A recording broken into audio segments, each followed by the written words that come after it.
Let me break something down for you real quick. This is a 2-hour Uber session in Milwaukee, 6 trips, $54.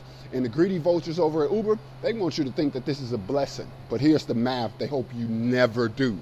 Those 6 rides, 50 to 60 miles on the car, $6 in gas, $37 in wear and tear. So the real profit, 11 goddamn dollars in more than 2 hours.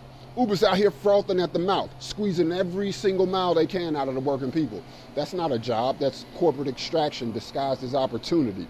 Let's talk about the part they really don't want you to think about. Safety. Their vetting process, terrible. Half the time you have no idea who's picking you up. You don't know their real history. You don't know what corners they cut or what red flags they ignored. Uber doesn't care either. As long as somebody with a pulse in a car is willing to drive you around, they're good to go. They'll approve people in minutes. They don't even know their background, their mental state, their past behavior, nothing. People get in these cars thinking it's regulated, thinking it's safe, but Uber is basically rolling the dice with your life. And look, I've worked real jobs. I know exploitation when I see it, and I know when the system is broken.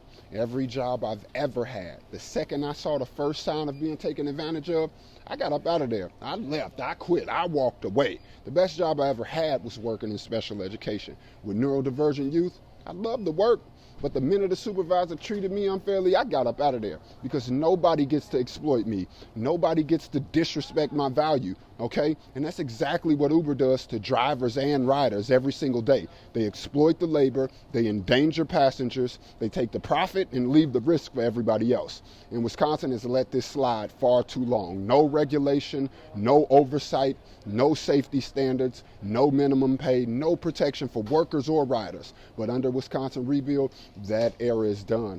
So we are building a state-funded, community-owned rideshare system made in Wisconsin, built for Wisconsin. A system that pays drivers more than Uber, guarantees hourly wages and mileage, gives real safety training, does real background checks, and protects both the driver and the passengers. Imagine a rideshare app owned by the people, not Silicon Valley billionaires foaming at the mouth over your profit. Uber built an empire by exploiting workers and gambling on rider safety. And I'm here to say that that ends in Wisconsin, right here, right now. We are rebuilding a state that protects the people, not corporations feeding on them, period, okay? Follow Wisconsin Rebuild if you're ready to break up with the exploitation and build something real for this state.